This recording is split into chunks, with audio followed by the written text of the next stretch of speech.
Next time you're waiting at a train station or watching a locomotive thunder past a crossing, look down.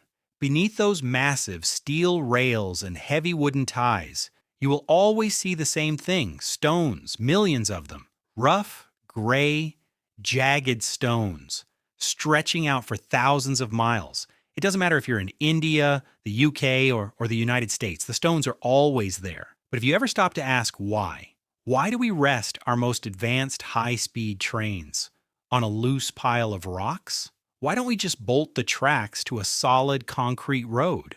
The answer isn't just about saving money. It's a brilliant piece of engineering that protects the train from sinking into the earth, and it hides a surprising history that connects modern railways to ancient sailing ships. Welcome to Simple Things Surprising Histories. Today we're uncovering the secret of the railway stones. To understand the stones, we first have to understand the problem. A loaded train is incredibly heavy.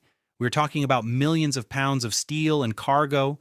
If you place that much weight directly onto the ground, the intense pressure would crush the soil.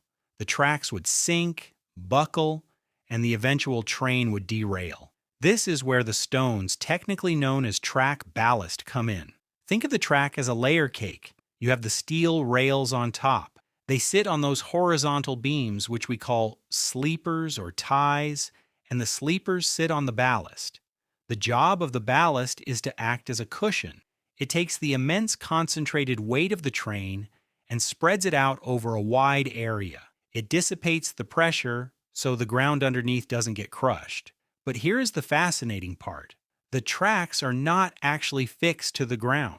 If you look closely, you'll see the tracks are floating on the stones. They aren't bolted into the earth deep below. They rely on friction and the sheer weight of the ballast to stay in place. This flexibility allows the track to slightly absorb the vibration of a roaring train rather than snapping under the tension. Now you might be thinking, okay, stones support the weight, but why these specific stones? If you were to pick up a piece of track ballast, you'd notice something immediately. It hurts your hand.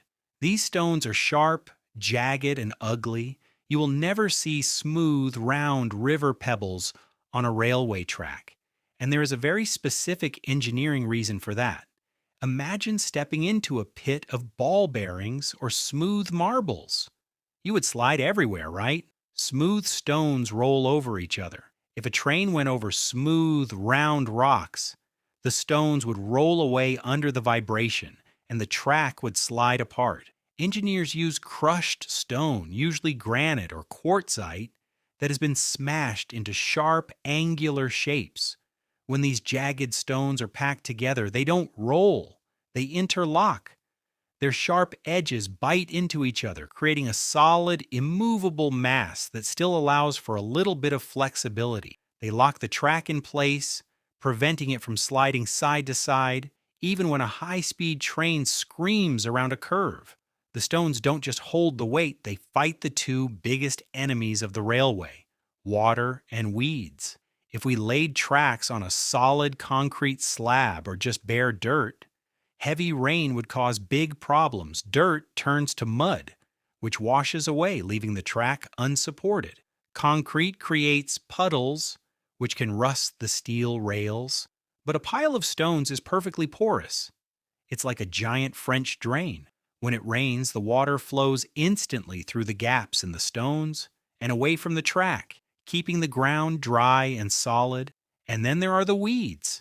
You rarely see a jungle growing in the middle of a train track. That's because this thick layer of sharp rocks makes it incredibly difficult for plants to take root. If plants were allowed to grow, their roots would break up the soil and ruin that stable foundation we need. So the stones act as a weight bearer, a drainage system, and a weed killer all in one.